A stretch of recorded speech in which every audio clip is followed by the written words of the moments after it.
I am officially dancing on the grave of one Albert Pujols, and that's not the case. That's not the case. I'm just being funny, but obviously we all heard the deafening news of yesterday, which is that Albert Pujols is released. He is no longer part of a Major League Baseball organization as it currently stands. Now he was designated for assignment, so maybe that means that he is indeed still a part of an organization for now. But in all likelihood, who is gonna trade the Angels? Imagine in the last year of the most laughable contract that the game has ever seen. In the last year of his contract, where I thought he was making 25. It looks like he's making 30 million this year. Now, I don't know if that's because he's already been designated for assignment, but Spotrac claims that he was earning $30 million this year. So imagine he's designated for assignment, which means basically it kind of works different. It's basically like waivers in my understanding, except instead of a guy going through waivers with the chance for a team to pick him up at his current contract, it's basically designated for assignment means you'll either be sent down to the minors, which that's obviously not going to happen, or they'll try to work out a trade for you, or ultimately you'll just end up being released. And I'm curious what the deadline is on that. Like if you designate a guy for assignment, like how long do you have to figure out what you're going to do with him before he ultimately is released? But yeah, that seems to be where we're headed with Albert Pujols, and it's pretty funny because I don't know, a couple weeks ago, maybe a couple months ago at this point, we obviously he was the one contract where okay, Miguel Cabrera was the other one. I guess going into it, I knew we were gonna have a good laugh at Miguel Cabrera, but Miguel Cabrera's won a triple crown. Okay, Miguel Cabrera led the Tigers to the World Series. Miguel Cabrera won a triple crown. So that contract is only so funny. But for all my friends, I thought they're my friends. They're really just secret agenda, ardent supporters of Albert Pujols. I thought we were friends. I thought I knew these guys. Apparently, they've just been waiting for the last 10 years to jump out and defend this guy, Albert Pujols, which, by the way, my father sent me because I went so hard. Okay, this is your local sports writer's opinion, okay? Because people have been asking, what are the local sports writers saying today in the wake of Albert Pujols? And actually, dating back to yesterday, I was saying a lot. I posted a graphic on my Facebook, which compared his stats in LA to his stats in St. Louis, and I just said, hey, what do you guys think? Is he a Hall of Famer? I had one friend reach out. I had plenty of people reach out, but on Facebook, I had one friend reach out who I haven't heard from for a long time. He's actually a college baseball coach, and he said, "Yo, like, come on, like Albert Pujols is a Hall of Famer," and that was cool. That was cool to me because I haven't spoken to that guy in a long time, and he used to be a dear friend of mine. He's still a good friend, and just haven't talked to him in so long. So it was really funny to hear him come out of the woodwork and still like, because I know growing up he was one of his first favorite baseball players was Mark McGwire. And obviously that didn't pan out. He ended up becoming a fan of Albert Pujols. And so it's just interesting to see him defend him all these years later, having not talked to him. But my dad sent me something too, where Albert Pujols, it was clearly a child with Down syndrome, and Albert Pujols walks up to the kid. They were sitting along the first base side. It must have been after the game, like they waited for him. I don't know if it was prearranged or what, but I won't go that far into it. It was still a really, really nice thing that he did. Albert Pujols walks over to this kid, takes the jersey off his back, signs it for him. Then he signs the back of because the kid's wearing a Pujols jersey. So he turns the kid around, signs his back. So at this point, he's got two Albert Pujols autographed jerseys, one of which presumably is game worn, and then without anything, like just his natural reaction, Pujols just lifts this kid up and is like, yeah, like get us a picture. So he gave the kid a full Albert Pujols experience. You know, what is that worth in the last couple of years? But no, I mean seriously, he gave this kid it would have made any kid's life Like that kid, I hope that kid remembers that for the rest of his life, because that was just something that millions of kids would die for, that exchange, for that freaking 1 minute experience like that. Honestly, that really shows a lot about, and I knew that about Albert Pujols. I knew he's a great interview. I knew he was a great guy off the field. That doesn't mean I don't still have my own questions about the legitimacy of his numbers early in his career. He came in during the height of the steroid era. I think something, and again, with talking with my friends, I think something we have to understand is that the steroids don't just start and stop with the 90s.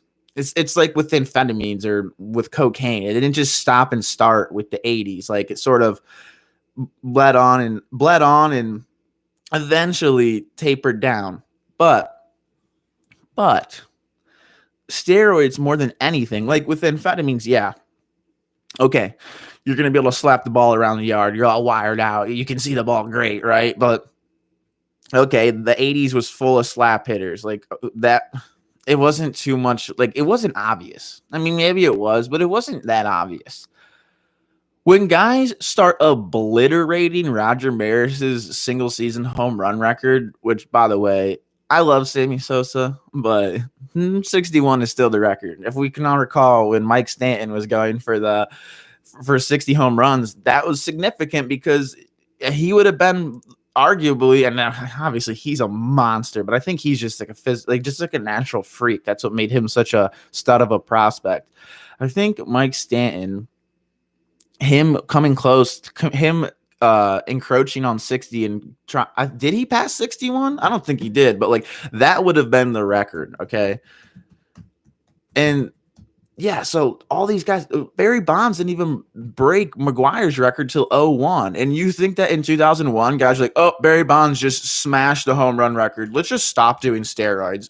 Yeah, they're starting to come down on us. They weren't coming down on them. Like, I wouldn't say not till the Mitchell report do you even get like somewhat of like a closing of the door on the steroid era. And like I was saying to my friends, like there was I'm assuming he was a minor leaguer, and the motivations are different. Like the minor leaguers are always going to be trying to do steroids to get to the majors. Like it's tough to compare the minors to the majors, but in the game of baseball, steroids absolutely still exist. So we're not even like all the way out of the steroid era. So to say like, oh, Albert Pujols, what do you mean? Like he was clean? Like it is not that obvious. It is not that obvious. Well, I found myself on Giancarlo Stanton's Spotrac just now, which maybe that will serve for a pretty good episode down the line.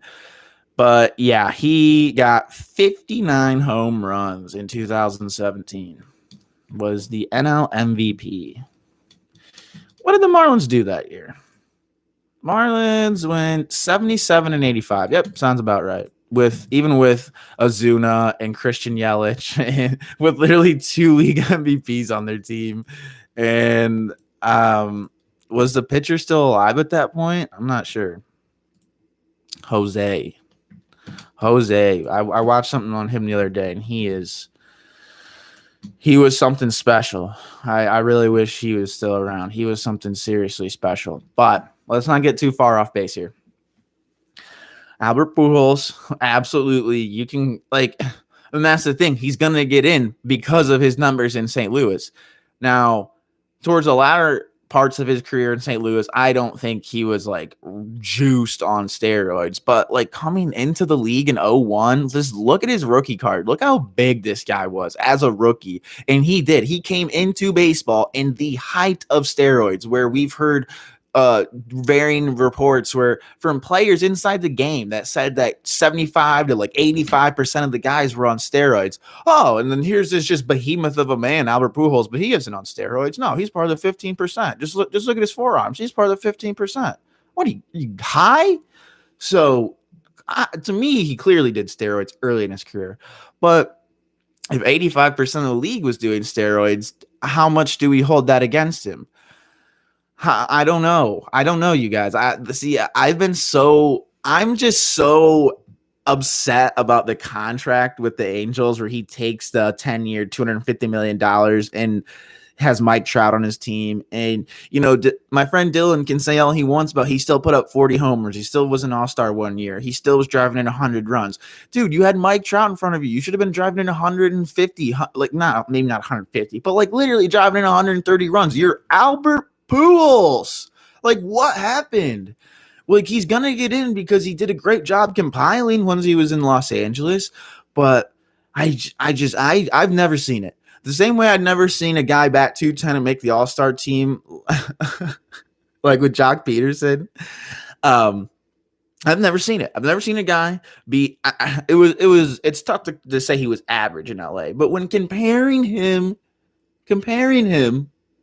to his career in for the Cardinals, he was below average. He was terrible in LA. That's been my whole point. Like, we're just going to reward this guy for falling off his own cliff for exactly half of his career. Now, I argue someone like Zach Greinke, he may not be a first ballot, but Zach Greinke's a Hall of Famer. Zach Greinke won a Cy Young for the team he came up with, the Royals, and this was while he was battling a whole bunch of like mental health and anxiety issues. And Zach Greinke's only gotten better with age. Now, again, baseball is just because then you got to worry about the sustenances and was he juicing the ball? I don't. See, all these guys have been cheating for so long that I just think that we just have to realize that, like, these guys cheat. That's how you play the game. That's how the game gets played. These guys are just cheating all the time. I don't know. I know for a fact Albert Pujols will get in, and honestly, you know what? Let's just go all the way with it. Induct him as an angel. That's what I want. If we're gonna induct Albert Pujols into the Hall of Fame, let's just be real about it and induct him as an angel. Because I can barely remember him on St. Louis because he spent so many years being so average on the Angels. I can just barely remember his days in St. Louis. It just makes me so mad. And I'm so mad.